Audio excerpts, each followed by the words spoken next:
as Americans watch the violent mob of mostly white Trump supporters storm and trash our nation's Capitol on Wednesday.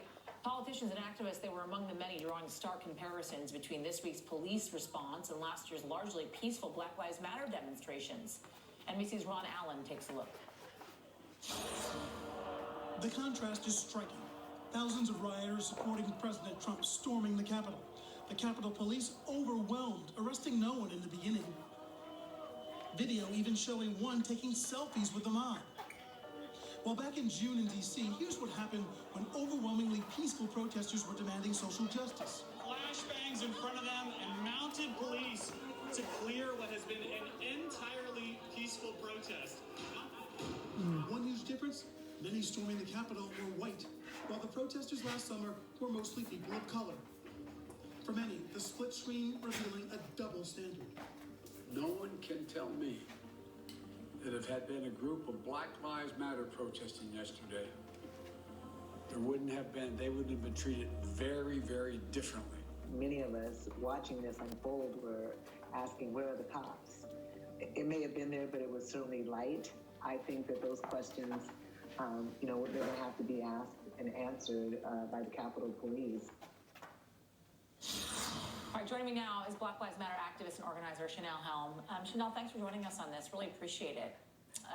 Can you give me your experience when you were protesting Breonna Taylor?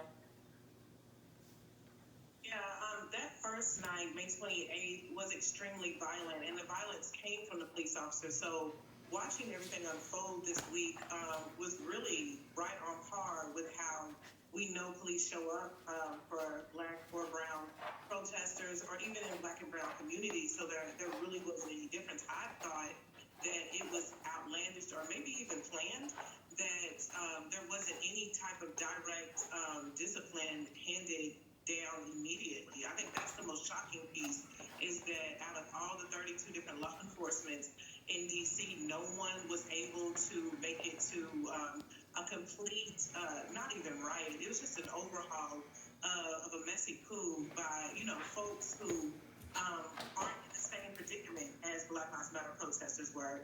Most of them essential workers or workers who will never get their jobs back in the middle of a pandemic. And here we have folks who planned this out, drove across country, and even flew to D.C. to take part in I'm not even sure what you call it, but I mean, we've been calling it a riot, and I guess that's what it is.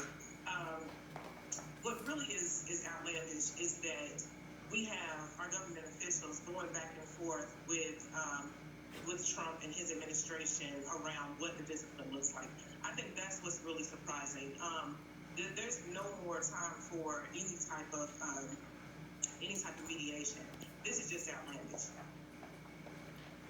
You know what was really interesting to me, or shocking, I guess I should say, is having covered both events, remembering back like the Black Lives Matter protests over the summer versus what happened on Wednesday, and remembering the president tweeting out specifically when looting comes shooting.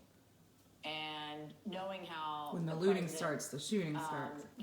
The rhetoric that he has used against the Black Lives Matter protesters over the summer consistently.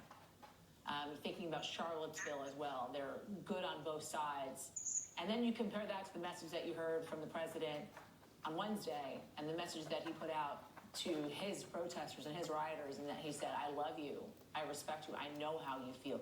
What is it like to be a Black Lives Matter activist and see that? I don't necessarily need to just only be a Black Lives Matter activist. I'm a Black woman and a Black mother in America. This is white supremacy, and it's always been white supremacy. When we name what white people do, or when we're naming what white men in power do, this is exactly it. And it isn't anything that we can condemn at this point or make any type of condemnation for. This is exactly how it shows up, right?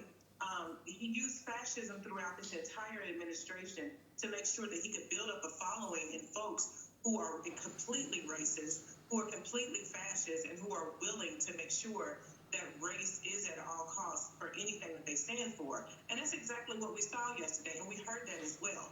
We watched that with law enforcement, just watching and looking, and we watched that as it has happened here, even in Louisville. We've had white militia run up in our city, and they were nowhere to be found.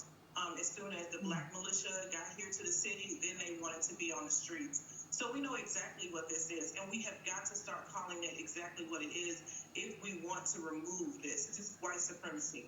This is how it shows up. People were branded out there yet the other day. This is exactly what he wants to see. This is what he knows, right? And so I think what we are watching is him showing his true colors to his own party, a party that never really wanted this. But I think it's just really interesting that neither one of them know how to control this relationship. Chanelle Helm, thank you so much for sharing your story.